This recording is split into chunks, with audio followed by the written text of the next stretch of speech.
It's very important that you are able to clarify some of the things. Taking us to the first issue of the Sub High Hills Estate? Sable Hills. Sable Hills Port of Estate. yeah. Did you secure any form of a bond for the building of your house? I did secure a bond check with Nedbank. So you dismiss the allegations that the bond was secured when the house was already under construction? I dismiss that. One, I owned a property, a house in Montana. I sold that house in Montana. Whatever I sold that house for, I bought the site in Sable Hills. At the same time, when after buying the site, having sold the house, I went into rental, still around Pretoria, Queenswood, while the house was under construction. My bond is with Nedbank. That bond is still active as we speak. Okay. Did you purchase a sound system for that house? Purchase a sound system for the house? Yeah. Yes. How was the sound system purchased? My answer is between page 89 and 92 of my affidavit. And you have annexure 25 to this affidavit, which is a tax invoice from Sounds Great. If you look at that annexure, it will show you the amount that I paid. And 52 is the Nedbank, what is it? Which my is, statement, tax invoice. bank statement, From which reflects the 80,075. And then there is an email, which is JKP 27, where I now direct the bank to pay that particular sound system. And date is my email 16 April 2012 at 0743. I kindly request that an amount of 80,075 is transferred from my current account for the payment of the following account. Sounds Great. It's a Nedbank account, and this place is in Woodlands. That's where the music system was purchased. So there is no SAPS service provider that bought you a sound system for the house? There is no service provider who bought me the sound system. Now, maybe I must clarify, and that's where the confusion comes. We were doing, now, as if I say we, as management of Division Forensic Services, we were visiting the service providers because we had realized that some of the service providers are doing fronting, or they will claim to be established companies. So we wanted to visit each one of them to be able to see what capacity they have to deliver. So we went to one of the companies. It was called Crime Tech. Now, there are two people primarily in that company. Yolanda Komodolovic, it's commonly referred to as Yola, and Henry Deal. Okay. When we were in their offices, there was this sound system, the TVs and sound system. I wanted to hear where she purchased those because I became attracted to how the packaging was done. We then, when I said where, she said, by the way, I'm also doing interior design. So it is must I call it a hobby or a side job that she's doing apart from this? So I said, can I get the details where to buy, where you bought this, and at least give me the specifications? She then said, but it's not a problem. I will make contact to obtain the quotation for you, which she did. And that is why when you look at the reference that I was saying sounds great. I mean, the bank must reflect on the invoice, on the payment. It had to be Yola, because the invoice, the quotation was obtained by her, submitted to me. Once I got the quotation, I then paid through my bank. So there is no service provider who bought me a music system. Okay. Mr. Paul, the walkouter and the greatest contemptor of Parliament goes to an extent of saying he actually went to the salesman as part of his investigation and actually solicited evidence that a service provider at SAP has bought you. But we get your explanation. You do have a proof of purchase of that. And if you have instructed a buy bank, that's electronic, that can be retrieved anytime when needed. So we accept that. Let's move forward, General Phahlane. So you say in paragraph 13, you were fired because there was a negative publicity against you, amongst other things that were out there, even in the media, that you, corruption, is it infiltration or interference, something like that. So at that time, did you have charges preferred against you for corruption or defeating the ends of justice or any sort? No.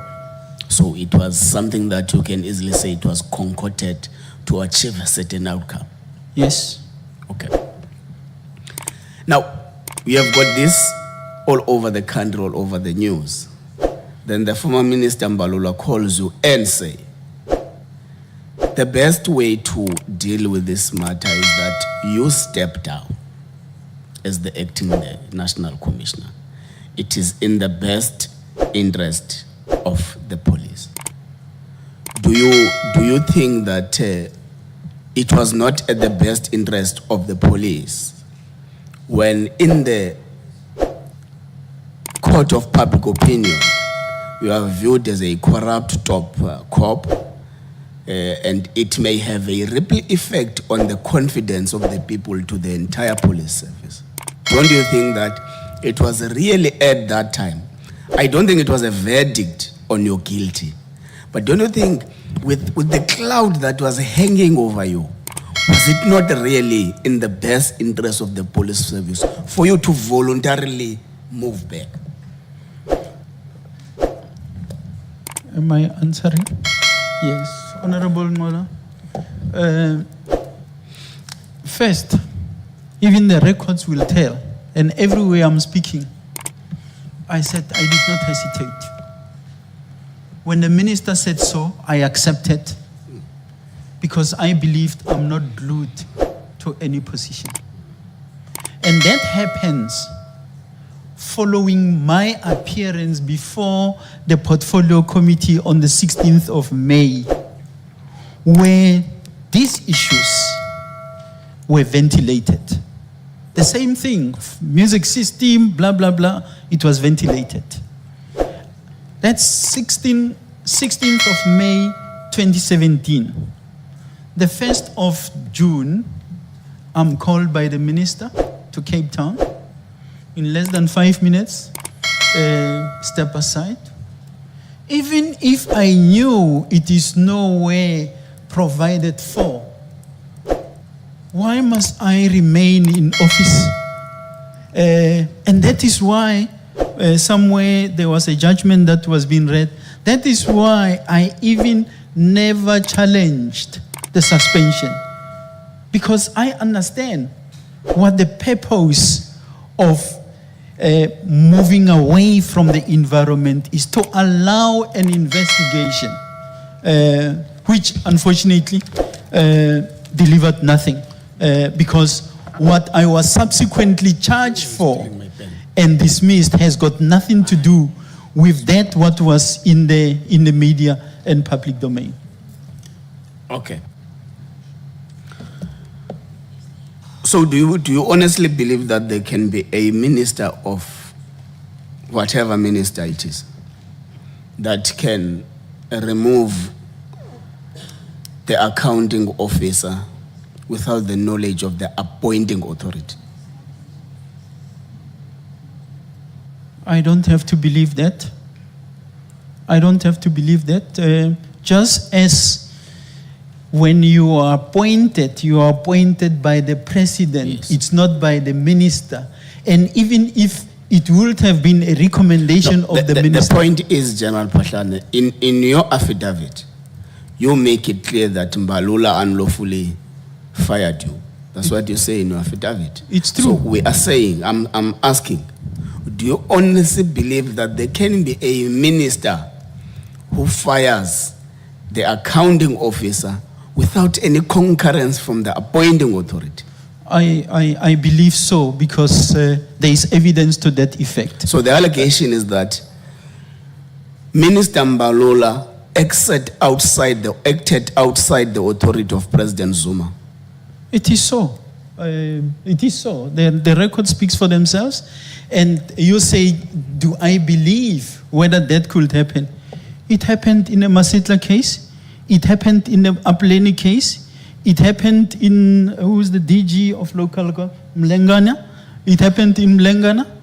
Those are decided cases where it happened. And it happened in my case. Judge Tokote, in the judgment that was presented here, is saying so. No, we'll look at it. It's fine. So you received no communication from President Zuma? Absolutely none. Okay. So you acted upon the advice of former Minister Mbalula? Not the advice, the instruction. Okay. No, that's fine. Let's move on. So part of what you were charged internally in the department was acts of dishonesty. Were you found guilty of such? No. You were not found guilty of such. Okay. Let me qualify. Okay. Let me qualify. The process that was embarked upon was an expeditious process.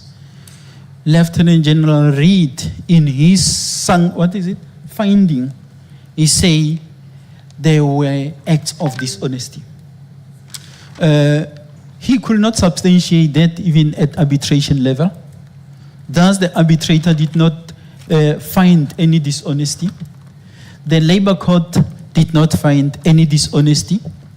The Labor Appeals Court did not find any dishonesty. In actual fact, they continue to be changing the reason, but the outcome remains the same. The last one, I think in the Labor Appeals Court, they talk about negligence.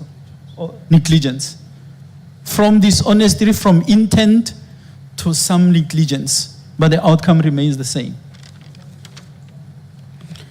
Okay, you say you were wrongly and illegally, unfairly removed from SAPS, but your matter has been taken to conciliation, which failed, to arbitration, where you lost, to the Labor Court, where you lost, now recently to the Labor Appeal Court, where you lost.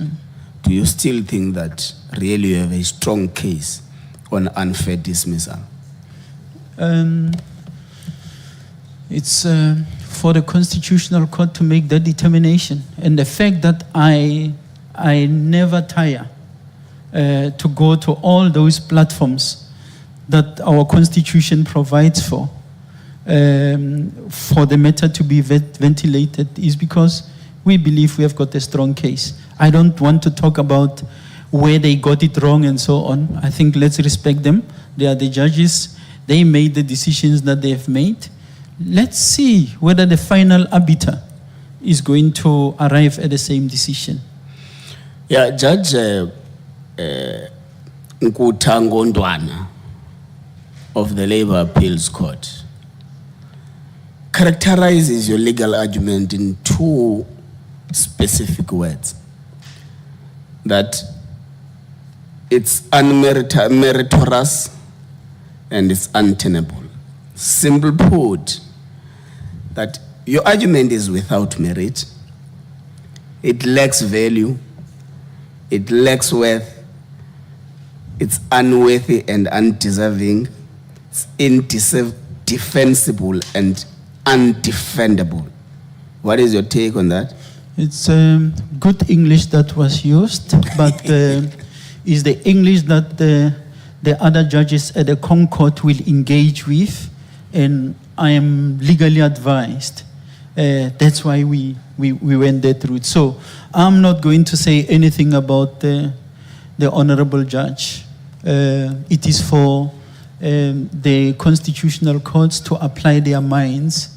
I think we have advanced our case there.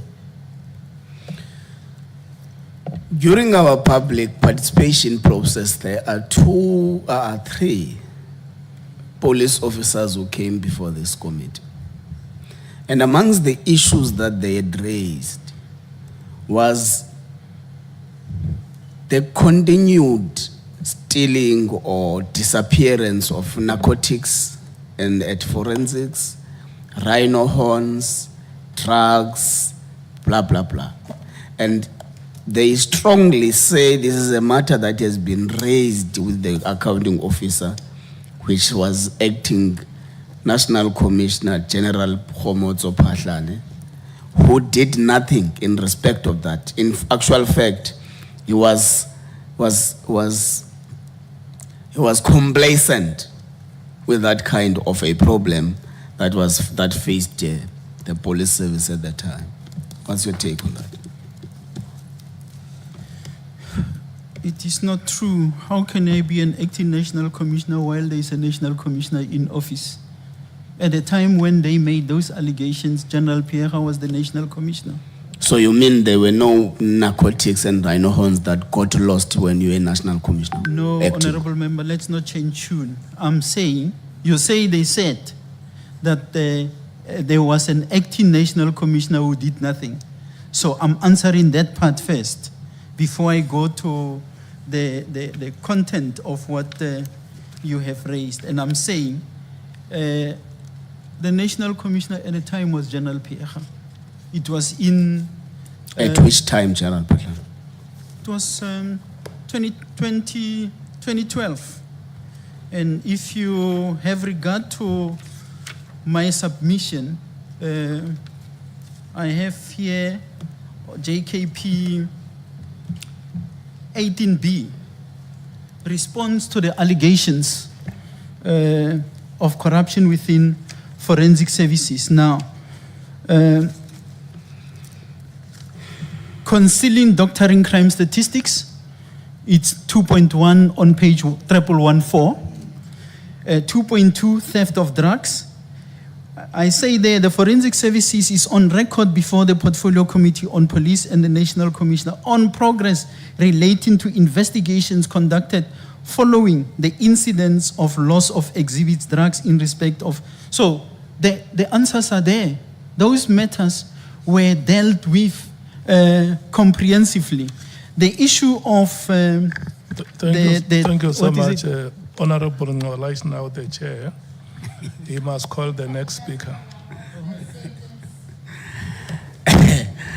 Thanks, Chair. Unfortunately, our time has come to an end, General Phahlane. Yeah, and but I've now changed the seat, I'm the chair. yeah.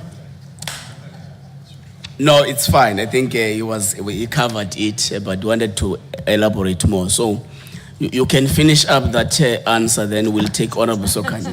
Yeah.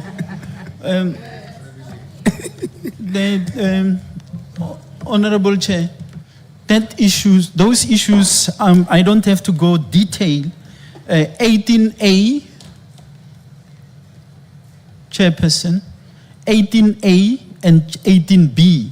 18A is my response to the issues dated the 10th of September 2012 to the National Commissioner of Police, and that was General Pierre.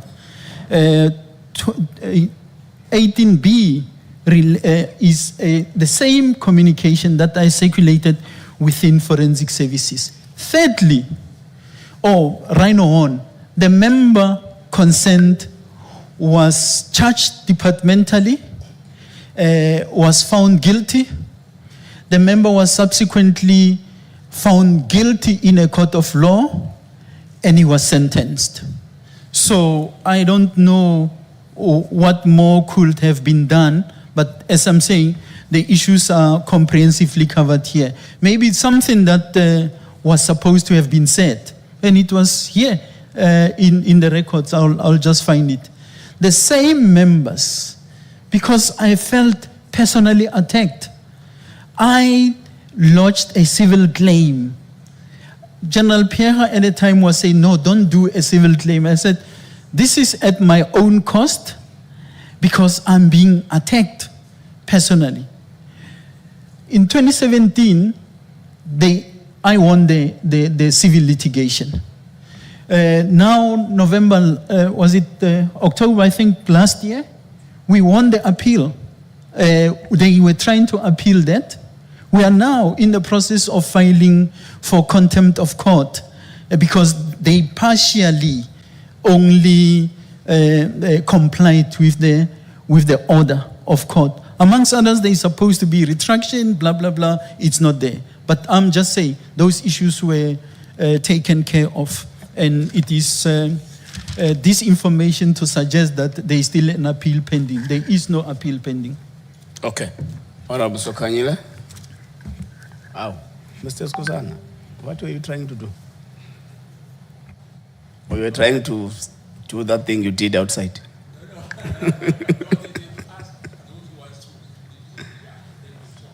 No, it's fine. Let's give Honorable Sokanyile, then we'll come to you. Honorable Sokanyile. Thank you very much, Honorable Chair. General Phahlane,